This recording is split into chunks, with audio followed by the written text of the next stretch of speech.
Everyone, मैं हूँ साक्षी। तो हमने लास्ट टाइम पढ़ा था नाउन्स के रूल के बारे में, उसके टाइप्स के बारे में। तो आज हम पढ़ेंगे प्रोनाउन के रूल्स के बारे में, उसके टाइप्स के बारे में। तो हम लोग स्टार्ट करते हैं प्रोनाउन से। तो प्रोनाउन की डिफिनीशन क्या था? A pronoun is a word use instant of a noun.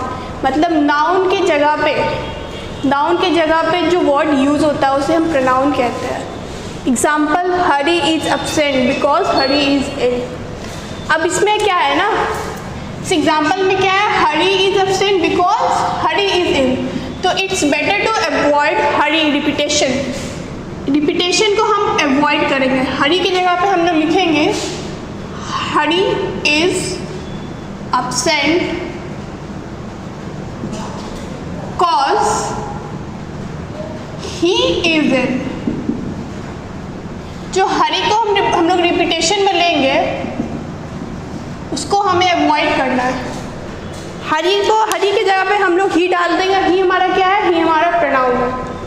तो रिपीटेशन को अवॉइड करेंगे। जैसे हुआ Ravi is absent because he is in. तो क्या हुआ, इसमें रवि को रिपीटिशन जो होगा उसको हम अवॉइड करेंगे और ही लगा देंगे। ही हमारा प्रोनाउन होता है। तो आपको प्रोनाउन के बारे में पता ही है। प्रोनाउन क्या होता है? जिस वर्ड को हम नाउन की जगह पे यूज़ करते हैं उसे हम प्रोनाउन कहते हैं। प्रोनाउन के 9 टाइप्स होते हैं: personal pronoun, reflexive pronoun, एम्फैटिक pronoun, indefinite pronoun, demonstrative pronoun, interrogative pronoun, distributive pronoun, possessive pronoun and relative pronoun. तो आज हम प्रोनाउन में इस सारे टाइप्स के बारे में जानेंगे। कौन सी प्रोनाउन किस जगह यूज़ होती है, कैसे यूज़ होती है, उसके बारे में हम जानेंगे। तो सबसे पहले हम लोग स्टार्ट करेंगे पर्सनल प्रोनाउन से। So first of all personal pronoun को हिंदी में हम कहते हैं पुरुषवाचक सर्वनाम। पर्सनल प्रोनाउन क्या है? Like I, we, you, he, she, it, they are called personal pronoun because they all stand for 3 person. Personal pronoun जो है वो 3 पर्सन जो स्टैंड करता है, जो वर्ड तीसरे पर्सन के लिए स्टैंड करता है उसे हम पर्सनल प्रोनाउन कहते हैं। जैसे एग्जाम्पल में हम लेंगे द पर्सन स्पीकिंग। ये किसके लिए यूज हो गया? जो पर्सन बोल रहा है, जो आदमी बोल रहा है, वो हमारा फर्स्ट पर्सन। जैसे मैं बोल रही हूँ तो मैं क्या हुई? First person. The person spoken to, ये क्या हुआ? सेकंड पर्सन के लिए। जैसे हमारे साथ एक और आदमी खड़ा है, हम दोनों मिलके बोल रहे हैं, मैं उसको बोल रही हूँ, तो ये हमारा सेकंड पर्सन के लिए हो गया। दिस पर्सन स्पोकन ऑफ, मतलब हम दोनों मिलके किसी और थर्ड पार्टी के बारे में बोल रहे हैं, वो हुआ हमारा थर्ड पर्सन। तो मोस्टली पर्सनल प्रोनाउन जो है ना वो थर्ड पर्सन के लिए ही यूज होता है। ठीक है? तो I, we, you, he, she, it, they all are called personal pronoun. Sentence में हम लेंगे दिस इज माई बुक। तो इसमें पर्सनल प्रोनाउन कौन सा हुआ? माई। यू आर रॉन्ग, तो इसमें पर्सनल प्रोनाउन क्या हुआ? यू। शी इज ईटिंग मी, तो इसमें पर्सनल प्रोनाउन क्या हुआ? शी। तो ये सब फर्स्ट पर्सन के लिए, सेकंड पर्सन एंड ये थर्ड पर्सन। तो समझ में आ गया आपको कि पर्सनल प्रोनाउन क्या होता है? First person, second person, third person के लिए स्टैंड करता है। मोस्टली थर्ड पर्सन के लिए स्टैंड करता है। तो हम जानेंगे। Now we start from reflexive pronoun. Reflexive pronoun को हम हिंदी में कहते हैं निजीवाचक सर्वनाम। निजवाचक सर्वनाम। This represent the action perform by the subject is on the subject like itself, my self. Reflexive pronoun जो है ना वो हमारे एक्शन को परफॉर्म करता है, like itself, myself etcetera. इसके एग्जाम्पल क्या है? सेल्फ जो है ना is added to my, your, him, her, it, like my self, your self, himself, herself and itself. Self जो है ना वो हमारा परफॉर्म करता है आवर पे, देम पे एंड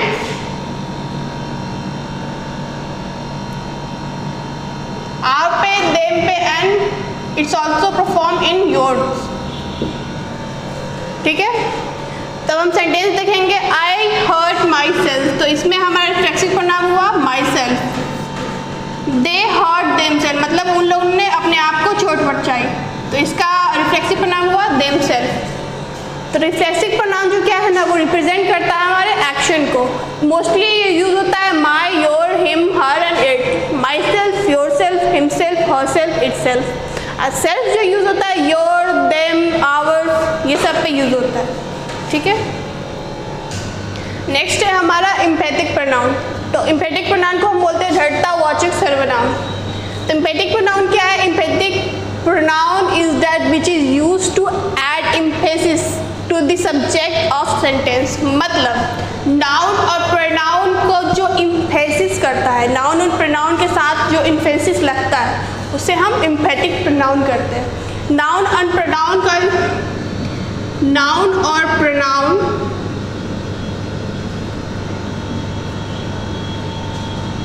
noun और pronoun word के साथ जो भी वर्ड लगता है like we, will, go, ourself, उसे हम यहाँ पे आवर सेल्फ क्या हुआ हमारा इम्फेसिस हो गया. जो इम्फेसिस को हम क्या बोलेंगे? इम्पैथिक प्रोनाउन. मतलब नाउन और प्रोनाउन के साथ जो भी वर्ड सेंटेंस का इम्फेसिस होता है उसे हम इम्पैथिक प्रोनाउन बोलते हैं.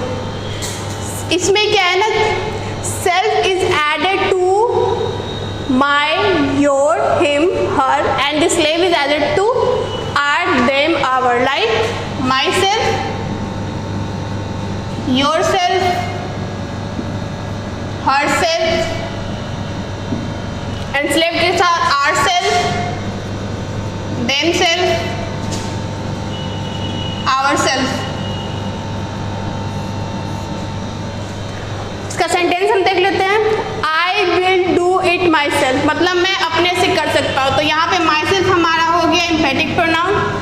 We will see to it our self, मतलब हम अपने से देख सकते हैं, तो ये हमारा इम्पैथिक प्रोनाउन. शी, हर सेल्फ, सी, सो, वो अपने आप देख सकती है, तो इसका ये हर सेल्फ हो गया हमारा इम्पैथिक प्रोनाउन. मतलब जो भी नाउन और प्रोनाउन को इम्फेसिस करेगा उसे हम बोलेंगे इम्पैथिक प्रोनाउन. तो अब हम डिफरेंस देखेंगे, आप कंफ्यूज नहीं होइएगा. इसमें रिफ्लेक्सिव प्रोनाउन और इम्पैथिक प्रोनाउन में उसका हम डिफरेंस अभी देखेंगे. अब हम जानेंगे रिफ्लेक्सिव प्रोनाउन और इम्पैथिक प्रोनाउन के डिफरेंस के बारे में.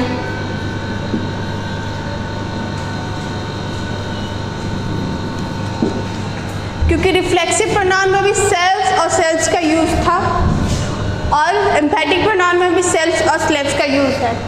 तो आप कंफ्यूज मत होइएगा कि दोनों सेम ही पे वर्क करता है. नहीं, रिफ्लेक्सिव प्रोनाउन जो है ना, जिस सब्जेक्ट या ऑब्जेक्ट के ऊपर कोई वर्क हो रहा है उस वर्क का रिएक्शन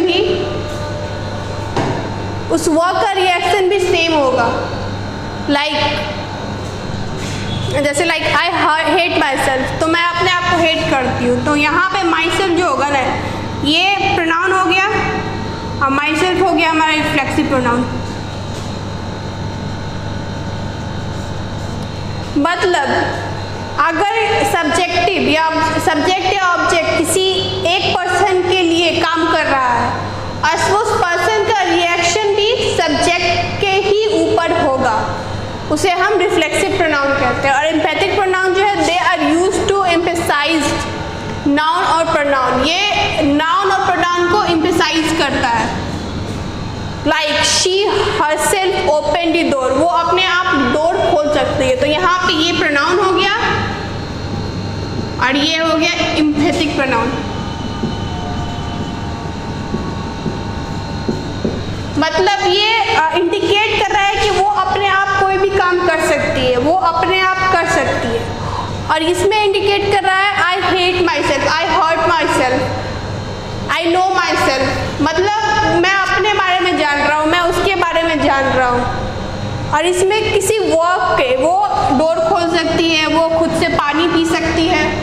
तो एम्फेटिक में क्या है, वो एम्फेसाइज करता है किसी भी वर्ड को, किसी भी नाउन प्रोनाउन के वर्ड्स को। और इसमें क्या है, ये first person, second person, third person के लिए यूज होता है। I hurt myself, she hurt herself, she know herself, he know herself।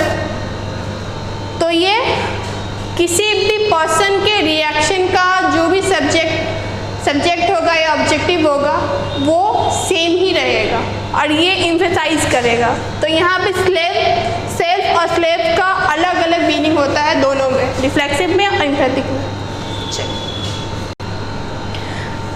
Now indefinite pronoun, indefinite pronoun को हम हिंदी में कहते हैं अनिश्चयवाचक सर्वनाम।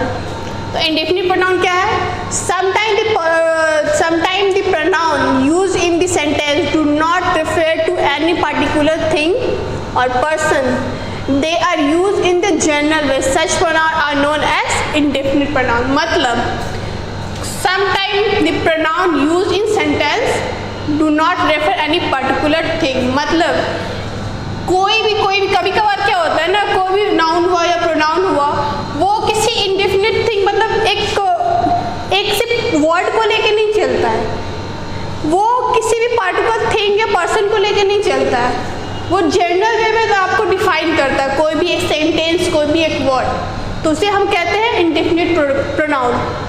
ऐसे एग्जाम्पल हम ले लिए all, anybody, anything, everyone, everybody, everything, somebody, something, no one, nobody, nothing, some, noun, ये सब क्या हुआ, इंडेफिनिट प्रोनाउन हुआ। ये सब कोई सेंटेंस नहीं है, मतलब सेंटेंस नहीं है, कोई वर्ड नहीं है, कोई पर्सन नहीं है, कोई थिंग नहीं है, ये एक मतलब इंडेफिनिट वर्ड है।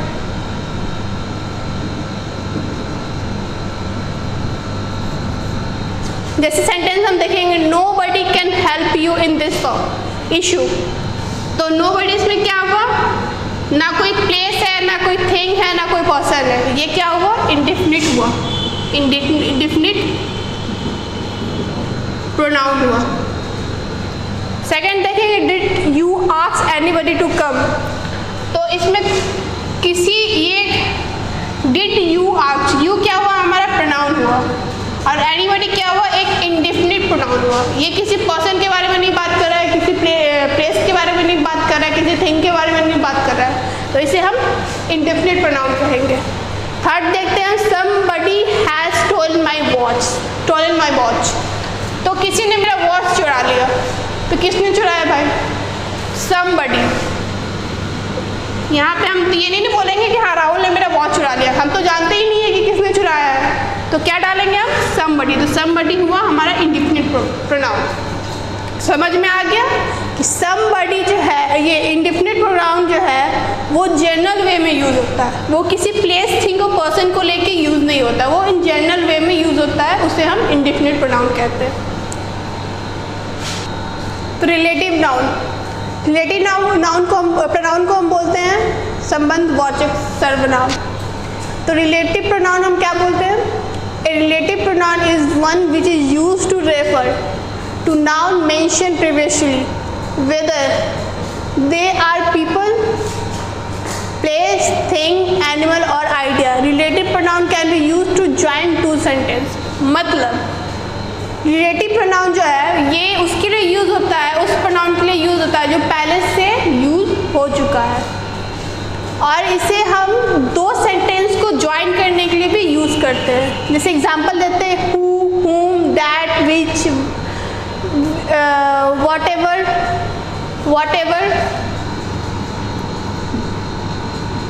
whomever, whichever।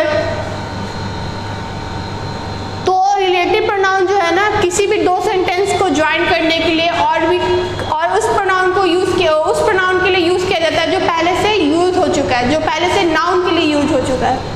जैसे हम सेंटेंस देख रहेंगे this is the place where we meet, मतलब ये वो जगह जहाँ हम मिले थे, मतलब ये this is the place where we meet, मतलब ये वो जगह जहाँ हम मिले थे, मतलब पहले हम मिल चुके हैं इस जगह पे।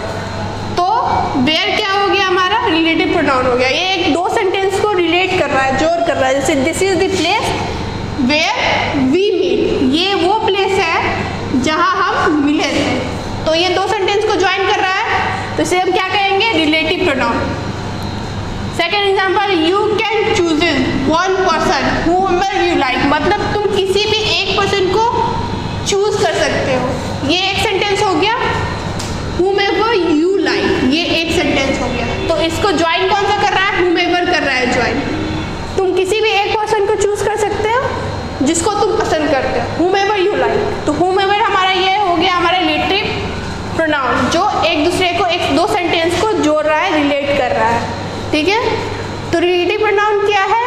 जो ये नाउन को रेफर करता है, जो पहले से सेंटेंस यूज हो चुका है उसके लिए, उसे हम रिलेटिव प्रोनाउन कहते हैं। समझ में आ गया? सो नाउ डेमोन्स्ट्रेटिव प्रोनाउन, इसे हम कहते हैं हिंदी में निश्चयवाचक सर्वनाम। तो डेमोन्स्ट्रेटिव प्रोनाउन क्या है? This pronoun indicate the objects that we try to describe or tell you the specific distance। मतलब डेमोन्स्ट्रेटिव प्रोनाउन वो है जिससे हम किसी भी ऑब्जेक्ट को इंडिकेट करना चाहते हैं और उसको डिस्क्राइब करना चाहते हैं, उसके डिस्टेंस को, मतलब वो कितना दूर है, कितना नज़दीक है, उसे हम डेमोन्स्ट्रेटिव प्रोनाउन कहते हैं। ठीक है, तो एग्जाम्पल हम देख लेंगे सिंगुलर और प्लूरल में। लाइक दिस, मतलब अगर कोई भी ऑब्जेक्ट जो है वो मेरे पास है तो हम क्या बोलेंगे? वो सिंगुलर है, मतलब वो एक चीज़ है, तो हम उसे क्या बोलेंगे? दिस। अगर कोई हमसे दूर है, कोई ऑब्जेक्ट हमसे दूर है, ठीक है, अगर वो कोई हमसे दूसरे कमरे में, तो हम उसको क्या बोलेंगे? डैट। अगर कोई सा ऑब्जेक्ट एक से ज़्यादा है तो उसे हम, अगर नियर होगा तो हम क्या बोलेंगे? दीज। अगर फार होगा तो हम बोलेंगे दोज। तो मतलब सिंगुलर मतलब एक, कोई भी एक ऑब्जेक्ट।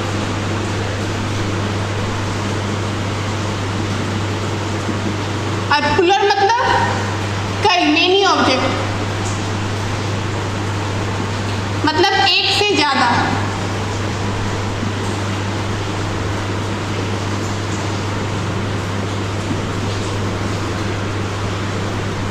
मतलब कोई भी प्लूरल मतलब कोई भी ऑब्जेक्ट एक से ज़्यादा हो या कोई भी थिंग एक से ज़्यादा हो, उसे हम बोलेंगे नियर होगा तो हम बोलेंगे दीज, अगर दूर होगा तो हम बोलेंगे दोज। और जो सिंगुलर है उसमें कोई एक ऑब्जेक्ट, मतलब अगर नियर होगा तो दिस बोलेंगे, अगर दूर होगा तो डैट बोलेंगे। ठीक है, जैसे हम सेंटेंस ले लेते हैं, दिस इज़ माई बुक, तो वो मेरे पास है, तो उसे हम क्या बोलेंगे? दिस। यहाँ पे क्या हो गया? डेमोन्स्ट्रेटिव प्रोनाउन हो गया। ठीक है, दीज आर माई बुक्स, मतलब ये यहाँ पे कई सारे बुक है और सारे बुक्स मेरे हैं, तो उसे हम क्या बोलेंगे? These are my book. These यहाँ पे क्या हो गया? डेमोन्स्ट्रेटिव प्रोनाउन हो गया। तो समझ में आ गया होगा डेमोन्स्ट्रेटिव प्रोनाउन क्या है? This pronoun indicates the object that we try to describe और tell you the specific distance. Demonstrative pronoun जो है वो किसी भी ऑब्जेक्ट या किसी भी थिंग का स्पेसिफिक डिस्टेंस बताता है कि वो how far that object from you और how near that object from you. ठीक है, और वो ऑब्जेक्ट अगर सिंगुलर होगा तो दिस और दैट का यूज़ होगा, अगर प्लूरल होगा तो दोज और दीज और दोज का यूज़ होगा। प्लूरल मतलब एक से ज़्यादा ऑब्जेक्ट या थिंग, सिंगुलर मतलब एक ऑब्जेक्ट या एक थिंग। ठीक है, now we move on integrative pronoun. Integrative pronoun को हम लोग हिंदी में बोलते हैं प्रश्नवाचक सर्वनाम। तो आपको हिंदी में समझ में आ रहा होगा प्रश्नवाचक सर्वनाम क्या है? The pronoun that are used for asking question is known as integrative pronoun। मतलब कोई भी प्रोनाउन का यूज किसी क्वेश्चन को पूछने के लिए, किसी क्वेश्चन को आस्किंग करने के लिए, मतलब समझने के लिए यूज होता है, उसे हम इंटीग्रेटिव प्रोनाउन कहते हैं। जैसे एग्जांपल ले लेंगे व्हाट, हु, विच, हुज, हुम। ठीक है, सेंटेंस हम ले लेंगे हु इज़ देयर, तो हु इज़ देयर, हु क्या है यहाँ पे? हमारा इंटीग्रेटिव प्रोनाउन। मतलब हम कोई क्वेश्चन पूछ रहे हैं उससे कि कौन है यहाँ पे। व्हाट डू यू सी, मतलब तुमने क्या देखा, तो वर्ड क्या हो गया हमारा, इंटीग्रेटिव प्रोनाउन हुआ। विच आर योर बुक्स, मतलब तुम्हारा बुक इसमें से कौन सा है, वो क्वेश्चन पूछ रहा है कि तुम्हारा बुक इसमें से कौन सा है, तो हमारा विच हो गया इंटीग्रेटिव प्रोनाउन यहाँ पे। whom did you like, तुम किसे पसंद करते हो, तो whom क्या हो गया हमारा इंटीग्रेटिव प्रोनाउन हो गया। तो इंटीग्रेटिव प्रोनाउन बहुत आसान है समझने के लिए। इंटीग्रेटिव प्रोनाउन है कि that we use asking for question. Integrative pronoun question पूछने के लिए यूज होता है, ठीक है। डिस्ट्रीब्यूशन प्रोनाउन, तो डिस्ट्रीब्यूशन प्रोनाउन को हम लोग हिंदी में बोलते हैं वितरणवाचक सर्वनाम, मतलब the pronoun which is refer to the person और a thing one at the time are called distribution program. इस एग्जाम्पल हम लोग ले लेंगे neither, either, each, none etcetera. एक बात याद रखना है कि ये these are always a singular pronoun, ये हमेशा सिंगुलर होता है। डिस्ट्रीब्यूशन प्रोनाउन जो है हमेशा सिंगुलर होता है, ठीक है।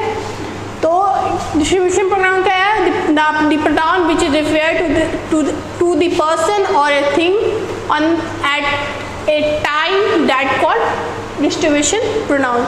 इस सेंटेंस हम देख लेंगे each took it in turn, तो इसमें डिस्ट्रीब्यूशन प्रोनाउन क्या हुआ, ईच हुआ। सेकेंड सेंटेंस देख लेंगे either of you can go, neither often the girl was late, तो इसमें डिस्ट्रीब्यूशन प्रोनाउन क्या हुआ, नाइदर हुआ और आइदर हुआ। तो डिस्ट्रीब्यूशन प्रोनाउन क्या है, जो रेफर करता है एक पर्सन, एक प्लेस या थिंग को ऑन दैट टाइम, उसी टाइम, या तुम जा सकते हो या तुम आ सकते हो, neither, either, each, none etcetera, ये सब हमारा हुआ डिस्ट्रीब्यूशन प्रोनाउन। और डिस्ट्रीब्यूशन प्रोनाउन हमेशा सिंगुलर होता है। सो हमारा लास्ट है पॉजेसिव प्रोनाउन। तो पॉजेसिव प्रोनाउन को हम हिंदी में कहते हैं अधिकारवाचक सर्वनाम। तो पॉजेसिव प्रोनाउन क्या है, the pronoun which show the position और the ownership is called possessive pronoun.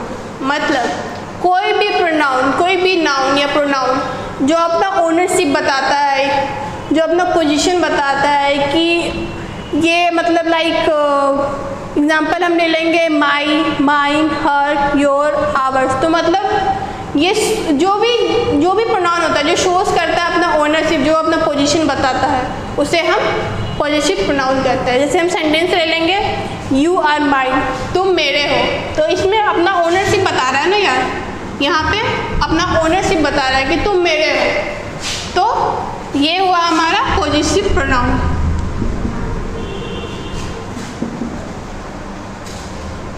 Possessive pronoun हुआ दिस इज माई वॉच, तो ये मेरी वॉच है, यहाँ पे ये अपना ओनरशिप बता रहा है, अपना पोजीशन बता रहा है ये कि ये मेरी वॉच है, तो ये हमारा पॉजेसिव प्रोनाउन हो गया। दैट इज योर शूज, तो यहाँ पे योर्स क्या हुआ हमारा कि वो तुम्हारी जूता है, वो तुम्हारा जूता है, तो योर्स क्या हो गया हमारा पॉजेसिव प्रोनाउन हो गया।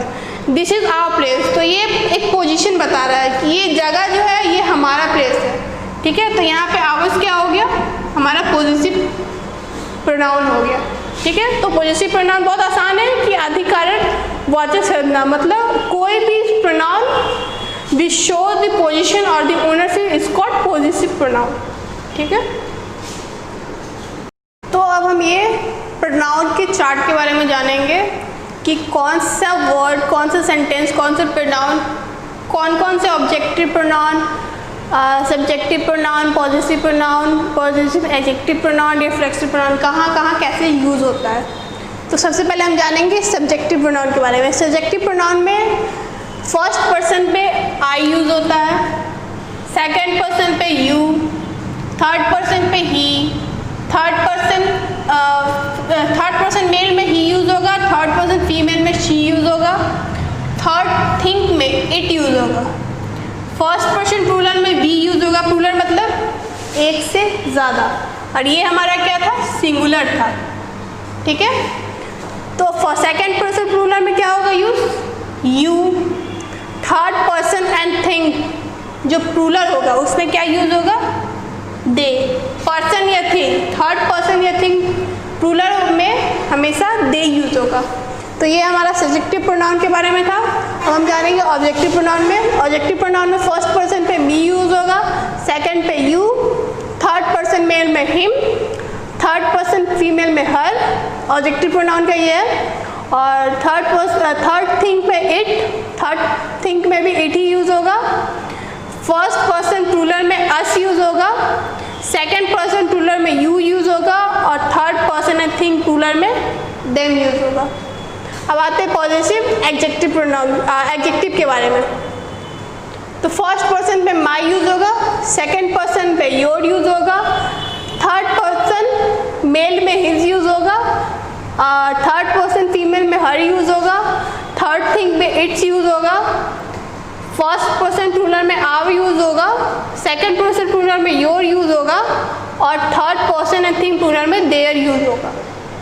पॉजिटिव प्रोनाउन के बारे में आते हैं। तो फर्स्ट पर्सन पे माइन, सेकंड पर्सन पे योर्स, थर्ड पर्सन मेल में हिज और थर्ड पर्सन फीमेल में हर्स और थर्ड थिंग में इसका कोई यूज नहीं, नॉट यूज। पॉजिटिव प्रोनाउन में थर्ड थिंग में कोई यूज नहीं होता है इसका। फर्स्ट पर्सन प्लूरल में आवर्स यूज होगा, सेकंड पर्सन में योर्स यूज होगा और थर्ड पर्सन एंड थिंग में देयर्स यूज होगा। यहाँ पे पॉजिटिव प्रोनाउन में सब में एस लग जाएगा, ठीक है। रिफ्लेक्सिव प्रोनाउन के बारे में जानेंगे। तो यहाँ पे हम सब में सेल्फ लगेगा, सेल्फ लगेगा। जैसे फर्स्ट पर्सन में लगेगा माई सेल्फ, सेकेंड पर्सन में yourself, third person male में लगेगा himself, third person female में लगेगा हर सेल्फ, थर्ड थिंग्स में लगेगा इट सेल्फ। अब आते हैं फर्स्ट पर्सन प्लूरल में आवर सेल्फ लगेगा इसमें, सेकेंड पर्सन प्लूरल में योर सेल्फ लगेगा इसमें and third person thing and plural में देम सेल्फ लगेगा, ठीक है। तो आप ये चार्ट को अपने दिमाग में रख लीजिए कौन सा subjective positive position adjective reflexive कहाँ किस में कैसे किस पर्सन में फर्स्ट पर्सन में सेकंड पर्सन में कैसे कैसे यूज होता है। ये चार्ट अपने दिमाग में घुसा लीजिएगा तो आपका प्रोनाउन आसानी से सॉल्व हो जाएगा। प्रोनाउन का कोई भी क्वेश्चन आपका आसानी से सॉल्व हो सकता है। आपका प्रोनाउन में जो भी सेंटेंस में भी एरर आता है, एग्ज़ाम में किसी भी एग्ज़ाम में प्रोनाउन का कोई भी एरर आता है, एरर क्वेश्चंस आते हैं, वो आपके आसानी से सॉल्व हो जाएंगे। So now thank you.